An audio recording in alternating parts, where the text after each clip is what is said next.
এই ঘটনাটো প্ৰায় 4:30টাৰ পৰা 5টা বজাৰ ভিতৰত হৈছে আজি ৰাতিপুৱা আৰু যেহেতু ঘন কুঁৱলী আছিলে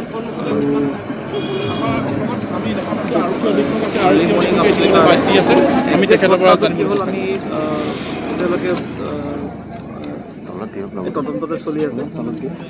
ঘটনামতে যিখন ট্ৰাক যোৰহাট ফালৰ পৰা আহিছিলে অপজিট ছাইডত তেওঁলোকে আহিছিলে আহি কমাৰবন্ধা বচা গাঁৱৰ পৰা যিখন বাছ দুলীয়াজান তেওঁলোকে গৈ আছিলে তেওঁলোকে আমাৰ খবৰ মতে তেওঁলোকে টিলিঙা মন্দিৰলৈ গৈ আছিলে আৰু এইটো মুখামুখি সংঘৰ্ষ হয় আৰু ঘটনাৰ লগে লগে ওচৰত আমাৰ ইয়াতে যিমান গাঁও অঞ্চলৰ গাঁওবাসী আছে সকলোৱে আহি সহায় কৰিছে। এতিয়ালৈকে 10টা ডেড বডি গাঁৱত লৈ যোৱা হৈছে। প্ৰায় 27জন মানুহ এতিয়ালৈকে যোৰহাট মেডিকেল কলেজলৈ লৈ যোৱা হৈছে। এইমাত্ৰ আমি খবৰ পোৱা মতে তাৰ ভিতৰত আৰু 2জনৰ মৃত্যু হৈছে। যোৰহাটলৈ নিয়া হয়, যোৰহাট মেডিকেল কলেজত 27জন লৈ গৈছিলে। 27জনৰ ভিতৰত খবৰ আহিছিলে আৰু 2জনৰ টিকেট ওলাইছে। আমি তদন্ত কৰি আছোঁ আৰু কাৰ দুখ আছে কি প্ৰব্লেম আছিলে আমি সেইমতে আইনমতে ব্যৱস্থা ল'ম। শিশু আছে বুলি কোৱা শুনিছোঁ।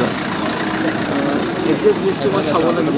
ব্যৱস্থা আপোনাৰ দেৰগাঁও CHCত আছে আৰু 27জন যোৰহাট মেডিকেল কলেজলৈ লৈ গৈছিলে। তাৰপিছতে 2জনৰ মৃত্যু হৈছে।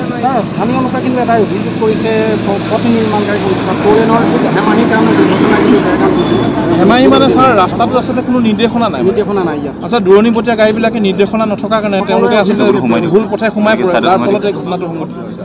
আমাকো বহুতে এতিয়া স্থানীয় ৰাইজে আৰু সচেতন নাগৰিকে বহুতে কমপ্লেইন কৰিছে। আমি গোটেই বস্তুটো চাই আহিছোঁ আৰু জিলা আয়ুক্ত ডাঙৰীয়াও এইমাত্ৰ ভিজিট কৰিছে। আমি 2জনে একেলগে চাইছোঁ আৰু যাৰ মানে দুখ আছে তেওঁলোকৰ যাতে শাস্তি হয় আইনগতভাৱে আমি সেইটো ব্যৱস্থা কৰিম। ছাৰ, যিহেতু দেখা গৈছে যে ৰং ছাইডৰ পৰা ট্ৰাকখন আহি আছে, কয়লাভৰ্তি ট্ৰাকখন, আচ্ছা কি পৰিস্থিতি আহিব পাৰিছে আমি ঘটনাটো তদন্ত কৰি আছোঁ, গতিকে মই এতিয়াই কমেণ্ট কৰিব নোৱাৰিম। কিন্তু কি ঘটনা হৈছে আমি যিহেতু তদন্ত কৰিছোঁ আমি একজেক্টলি আমি তদন্তত উলিয়াই যাৰ দুখ আছে আমি তাক সেইটো শাস্তি ব্যৱস্থা কৰিম। আৰু ছাৰ, যিহেতু আপোনাৰ উজনি অসমত এতিয়া কয়লা ব্যৱসায় বন্ধ হৈ আছে, কয়লা খেতি কৰিব পাৰিছে ছাৰ, তেনেকুৱা কিবা তথ্য পাইছে নেকি? গোটেই বস্তুটো এতিয়া আপোনাৰ ঘটনাটো তদন্ত আছে। এতিয়া একজেক্টলি এতিয়া কোনো ক'ৰ পৰা আহিছে, কাৰণ গাড়ীত যিজন ড্ৰাইভাৰ আছে ড্ৰাইভাৰজনৰ মৃত্যু হৈছে। গোটেই কাগজ পত্ৰ